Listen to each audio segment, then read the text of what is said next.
the draft's over. I'm an Indianapolis Colt. I go to Indianapolis. I'm there for the OTAs, what we call it, organized team activities during the summer, and we go through all that. Things are good and everything, and then we get to the season. Training camp goes well. I'm an Indianapolis Colt. I'm on the active roster. Everything's going great. Week 7, I believe, I get cut, if you will, from the Colts because we had a lot of injuries. Again, God interjecting in my life. It was kind of a bummer because now all of a sudden you get cut. I don't know if you realize this in the NFL. If you get moved from the active roster to the practice squad, you're available for 24 hours for any NFL team to pick you up. And I was very scared that I was going to have to leave. I did not want to leave Indianapolis because I was in such a great situation, great people, great coaches, great teammates. And I was very afraid I was going to lose that opportunity. And again, God works in mysterious ways. He kept me on the Colts, no team's call. He kept me there for a reason. I believe that. And fortunately, I was able to get through that 24-hour period. I was still with the Colts for another 6 or 7 weeks, and then I get another call about 7 weeks later. Another NFL team wants me, and they want to take me off the practice squad, put them on their roster. And I don't know if I'm allowed to say what team that is, but so they wanted to take me. And at the time, I was on the practice squad with the Colts, and I remember talking to my agent and talking to the general manager for the Colts, and he said, "Chandler, we do not want to lose you.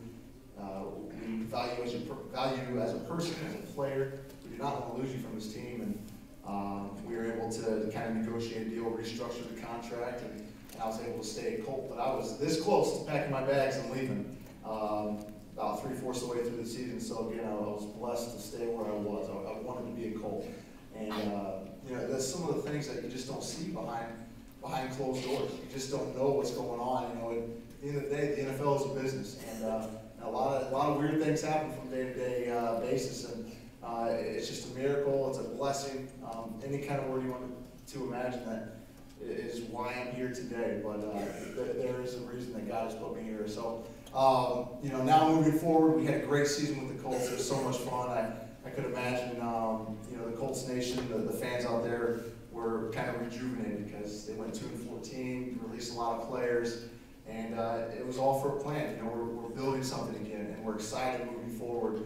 We have a great coach, Chuck Pagano, in place. We have a great coaching staff surrounding him, great front office people with the GM Ryan Grigson and Mr. Ursay, our owner, just great people, and I'm so blessed to be a part of it. So we're excited moving forward. I guess to give a little bit of a kind of current status of where I'm at. I re-signed a deal with the Colts. I'm on the Colts for another 2 years. In the NFL, contracts are kind of up in the air. You never know where you're going to be, but I'm happy where I'm at right now. I'm fighting for that backup role with the Colts. I'm going to compete as if I'm a starter. Andrew Luck's the guy, but I'm going to try to make him as good as he can be and compete with him. And just so happy to be here. So happy to be in Indianapolis with the Colts. So happy to speak with you guys tonight. I think it's so important that, if I can leave you with anything, just realize when maybe you think bad things are happening in your life, it's happening for a reason, and you can embrace that and think of it as an opportunity that God has given you to move forward in a positive way. And the more I kind of realize that and grow in my faith, I believe that He's given you a purpose and He's given you a reason, and you may not think it now, but just believe in Him, trust in His plan, and great things will happen. And I hope and pray for the same. I guess if I could just ask anything for you guys, just pray for myself, pray for other professional athletes out there that are trying to do what I do, trying to be a positive influence, trying to speak to kids especially.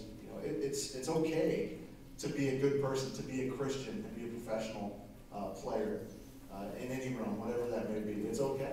You don't have to follow the stereotypes of our culture nowadays. And so if you could, just keep us in your prayers as we move forward. It's not easy. There's a lot of negative influences out there, and it's a struggle every day, but I would really appreciate that. So again, thank you so much to Belmont High School, the men's fellowship community, everyone here tonight. This has been awesome, and I can't wait to hear Josh speak because it's going to be unbelievable. So thank you very much.